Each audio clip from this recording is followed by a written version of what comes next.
Assalamualaikum warahmatullahi wabarakatuh. Perkenalkan, saya Putra Andari. Kami dari kelompok 6, Prodi Pendidikan Ilmu Pengetahuan Sosial, Fakultas Ilmu Sosial, Universitas Negeri Jakarta. Kali ini, kami akan mereview film Little Big Master yang akan dikaitkan dengan teori belajar dan pembelajaran. Nah, review film ini salah satunya dimaksudkan untuk memenuhi salah satu tugas dari mata kuliah teori belajar dan pembelajaran dengan dosen pengampu Bapak Sam Muhtarcan MSI. Selamat menyaksikan teman-teman semua. Halo, Assalamualaikum warahmatullahi wabarakatuh. Aku Farah Zahra. Selanjutnya aku akan menjelaskan dari sudut pandang murid. Di film ini, hubungan antara guru dan murid terlihat sangat kuat. Nilai kemanusiaan juga terpancarkan dan tersampaikan dengan baik. Mulai dari seorang pendidik yang memiliki kepedulian yang sangat kuat kepada keluarga muridnya, hingga para orang tua murid yang masih mempertahankan anaknya untuk sekolah. Pada film ini terdapat 5 murid TK yang memiliki masalah yang berbeda-beda. Di film ini digambarkan bagaimana mereka mengalami sulitnya kehidupan. Sejak masih kecil, mereka sudah harus membantu orang tua mereka bekerja. 5 murid itu yaitu Lokaka, Sidsuet, Cucu, Kitty, dan Jenny.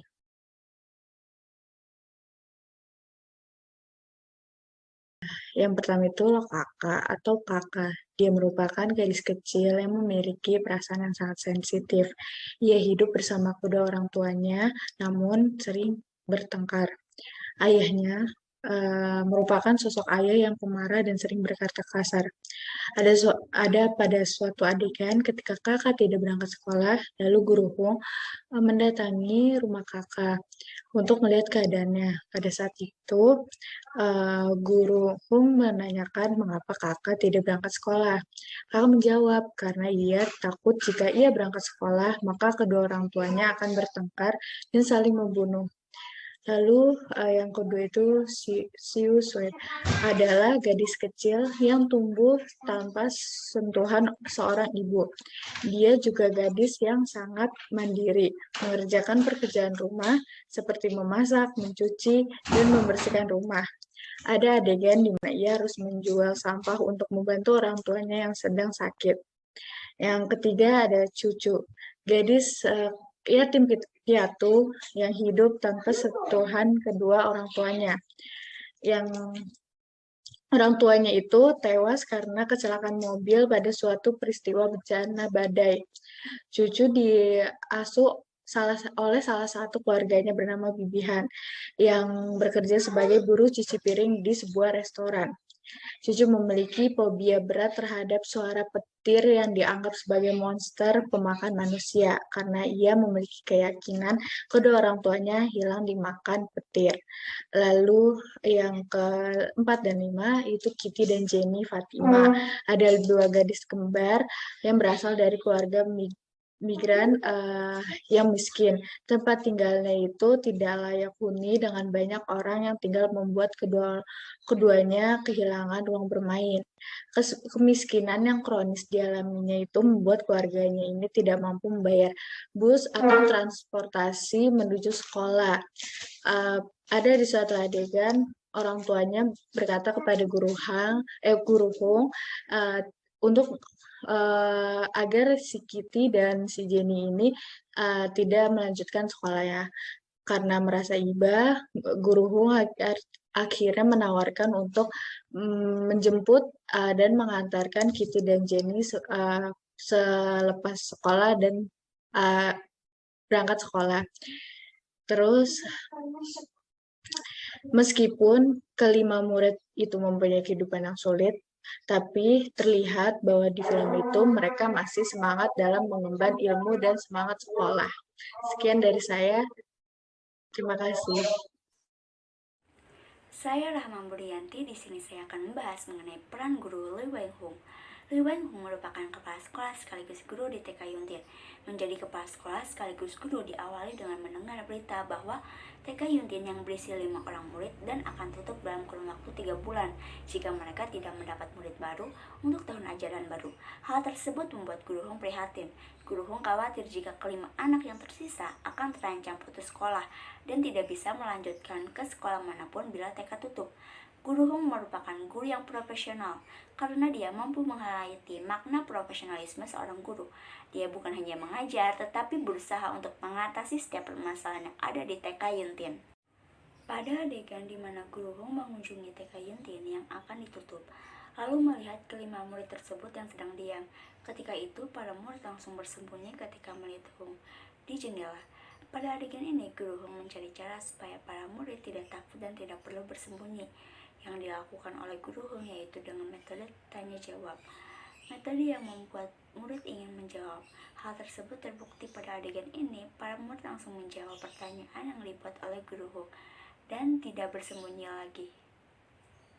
Pada adegan hari pertama, Guru Hong menjadi kepala sekolah sekaligus guru di TK Yuntin.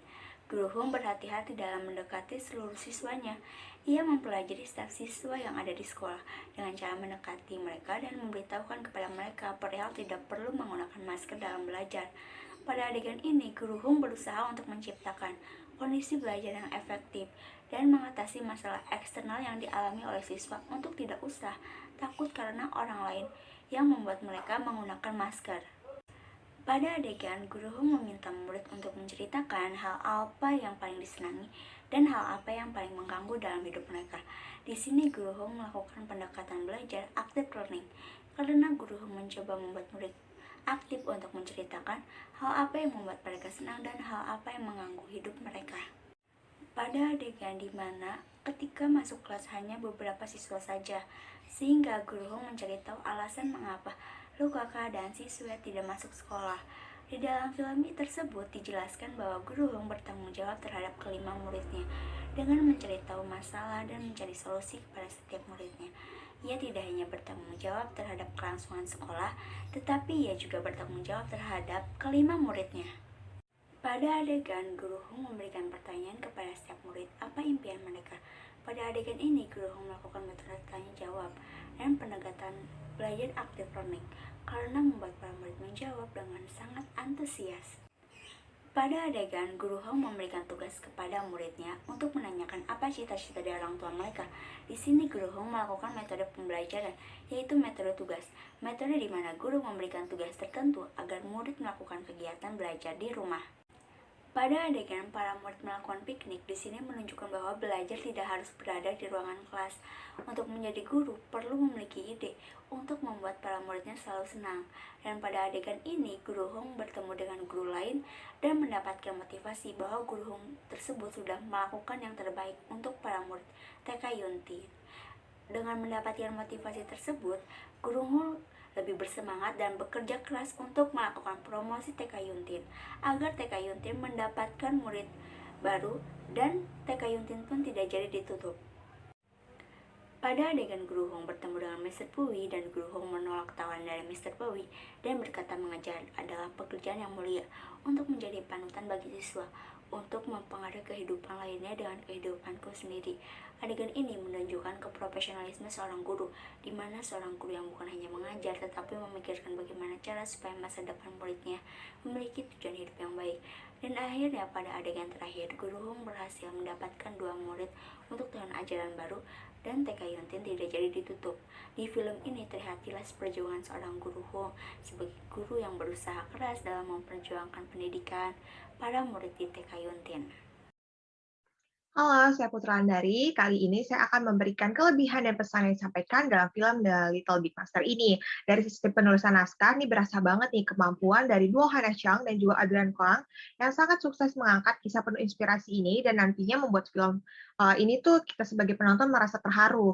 Lalu kemudian dari sisi pemain, saya juga merasa lah dari Louis Ko ini di sini memang dia hanya sebagai muncul di beberapa scene saja, namun perannya sebagai seorang suami itu sangat suportif dan juga keren banget. Lalu di sini juga ada peran Miran Young dan juga anak-anak semuanya yang sangat keren dalam memerankannya. Sehingga kita sebagai penonton itu sangat tersentuh dengan film tersebut.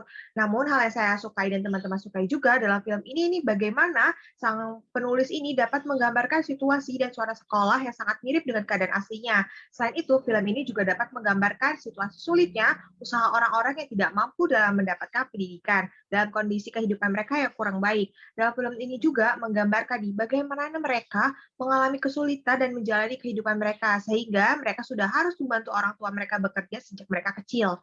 Nah, pesan yang disampaikan dalam film ini adalah dalam mendidik benar bukanlah untuk mendapatkan penghasilannya saja, namun juga kita harus mendidik yang diharuskan untuk melakukannya dengan cara tulus untuk mendapatkan sebuah kebaikan. Sekian review film dari kelompok 6, kurang lebihnya mohon maaf. Terima kasih. Wassalamualaikum warahmatullahi wabarakatuh.